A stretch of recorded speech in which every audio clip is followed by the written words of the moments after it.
읽는 해설 가이드입니다. 안녕하세요. 목상 코치입니다. 함께 읽고 나눌 말씀은 마가복음 16장 1절에서 20절입니다. 부활하신 예수님께서 막달레 마리아와 두 제자에게 나타나셨지만 제자들은 예수님의 부활을 믿지 못합니다. 그러자 예수님께서 직접 찾아오셔서 그들의 믿음 없음과 완악함을 꾸짖으시고 만민에게 복음을 전할 책임을 맡기십니다. 1절에서 8절을 보겠습니다. 1절에서 8절은 부활하신 예수님에 대한 내용입니다. 세 여인이 예수님의 무덤가에 등장합니다. 예수님께서 십자가에 달려 돌아가신 것은 안식일을 준비하는 예비일이었고 율법에 따라 그날 해지기 전에 무덤에 안장되었습니다. 해가 졌을 때 유대인들의 안식일이 시작되었고 그 안식일은 토요일 저녁 해가 질 때까지 계속되었습니다. 여기에 등장하는 세 여인은 15장 41절에서 언급된 갈릴리로부터 예루살렘에 이르기까지 예수님을 따르고 섬기던 여인들의 목록에 등장하는 대표적 사람들입니다. 안식 후 첫날 매우 일찍 향품을 준비했던 그 여인들은 예수님의 시신이 안장된 그 무덤으로 갔습니다. 여인들은 안식일이 끝나자 토요일 저녁에 향품을 준비했고 하루를 자고 난 후에 바로 일어나 새벽에 예수님의 무덤을 향해 간 것입니다. 마가복음은 예수님의 처형 장면에서 같이 있던 자들이 여인들이었고 예수님이 처형된 이후에도 줄곧 함께하려는 자들이 여인들이었음을 드러냅니다. 이뿐 아니라 마가복음은 앞으로 제시할 부활의 첫 목격자가 될 사람들도 여인들이라는 점을 부각시킵니다. 1세기 팔레스타인의 문맥에서 이것은 매우 파격적입니다. 세 여인들은 무덤을 향해 가면서 무덤을 막고 있을 돌 때문에 걱정하였습니다. 그 돌이 심히 컸기 때문입니다. 그런데 그들이 무덤에 와보니 그 돌이 이미 굴러져 있었습니다. 여인들은 무덤에 들어가 흰옷을 입은 한 청년을 보고 놀랍니다. 이 놀람은 두 가지와 연결된 것으로 보입니다. 먼저 예수님의 시체가 보이지 않았기 때문입니다. 또한 이 놀람은 청년의 존재와 연관된 것일 수도 있습니다.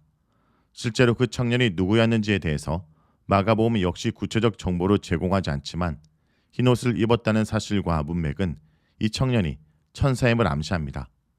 실제로 누가의 기록은 여인들이 그 사람을 천사로 인지했음을 보여줍니다. 이 청년의 입을 통해서 예수께서 살아나셨다는 것이 선포됩니다. 예수님의 부활은 매우 중요한 신학적 의미를 지니는데 유대인들은 종말에 하나님 나라가 완성될 때 가장 드라마틱한 일로 의인의 신원, 의인의 부활을 기대하고 있었습니다.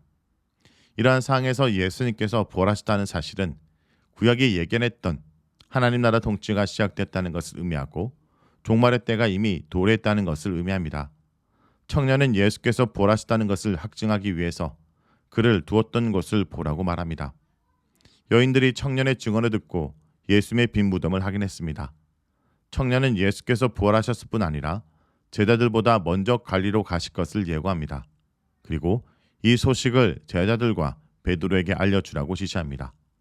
이 묘사에서 눈에 띄는 것은 두 가지입니다. 먼저 여성들의 부활의 첫 증인이 되는 것입니다.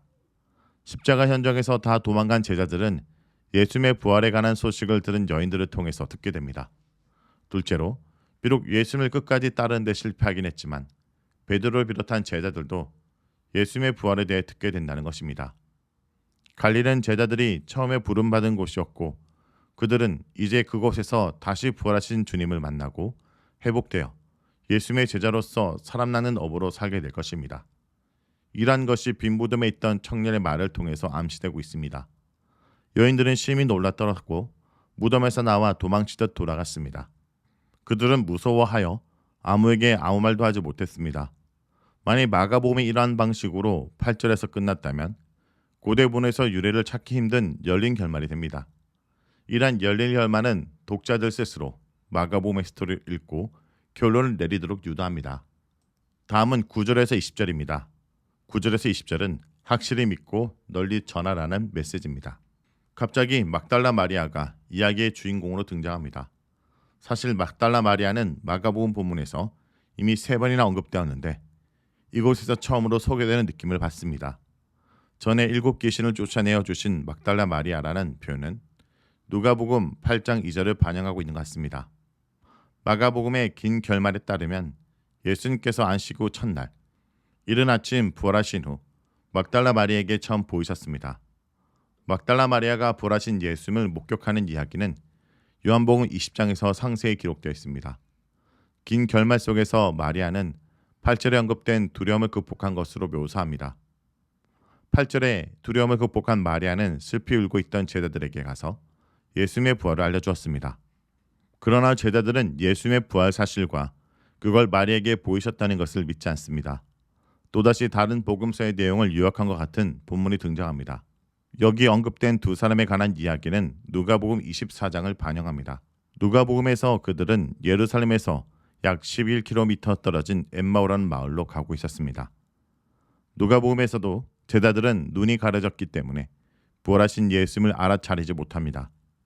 마가복음의 긴 결말에서 이제 제자들은 부활하신 예수님을 목격하고 남은 제자들에게 가서 말했지만 나머지 제자들은 이번에도 믿지 않습니다. 누가복음 24장 38절을 반영하는 것 같은 다른 이야기가 소개됩니다. 11 제자들이 함께 모여 음식을 먹고 있을 때 나타나신 예수님은 그들의 믿음 없음과 마음의 완악함을 책망하십니다. 제자들은 막달라 마리아의 증언도 들었고 두 제자의 증언도 들었습니다. 그러나 여전히 믿지 않습니다. 다시 다소 매끄럽지 않은 이야기가 전개됩니다. 직전의 부활을 믿지 않은 것에 대해서 꾸짖으신 예수님은 갑작스럽게 그들에게 복음을 전파하라고 명령하십니다. 15절에서 16절의 명령은 마태복음 28장 18절에서 20절과 요한복음 3장 18절을 적절히 반영하는 것으로 보입니다. 마가복음의 문맥에서 이 믿음은 예수님께서 부활하셨다는 증인들의 선포에 대한 제자들의 반응입니다. 부활하신 예수님께서는 복음의 말씀을 믿는 자들에게 몇 가지 표적들이 따를 것이라고 이야기하십니다. 마가복음의 본문은 믿지 않는 자들에게 약속하신 표적들을 4가지로 서술해주고 있습니다. 첫째, 그리스도 이름으로 귀신을 쫓아내는 것. 둘째, 새 방언들을 말하는 것. 셋째, 뱀을 집으며 무슨 독을 마실지라도 해를 받지 않는 것. 넷째, 병든 사람에게 손을 얹은 즉 낫는 것입니다. 믿는 자들에게 나타날 이 같은 능력과 표적들은 신약의 여러 곳에서 추출된 것으로 보입니다. 승천에 대한 이야기는 누가복음 24장과 사도행전 1장에 자세히 기록되어 있습니다. 예수님께서 지금 하나님 우편에 앉아 계시다는 사실은 성경 여러 곳에서 증거하는 내용이며 시편 110편 1절을 반영합니다. 예수님께서 하나님 오른편에 앉아 계시다는 것은 그가 하나님이 맡기신 사역과 사명을 완수하시다는 사실과 함께 하나님의 권위와 영광을 가지고 교회와 온 세상을 다스리심을 의미합니다. 제자들이 말씀을 확실히 증언했다라는 언급은 다른 복음서에서는 찾아볼 수 없습니다. 사도행전을 반영한 요약으로 보입니다. 성도 여러분, 예수님의 부활은 부활의 증언을 통해 전달됩니다. 예수님은 제자들이 부활하신 모습을 본 것을 근거로 믿으라 하지 않으십니다. 또 먼저 부활을 목격한 자들의 말을 믿지 않는 것을 구증하신 것도 그들의 말을 믿지 않아서가 아니라 전에 3번이나 십자가를 지시기 전에 이미 말씀하신 것이기 때문입니다. 믿음의 도전을 받거나 믿음이 흔들린 사람은 다시금 말씀으로 돌아가야 합니다.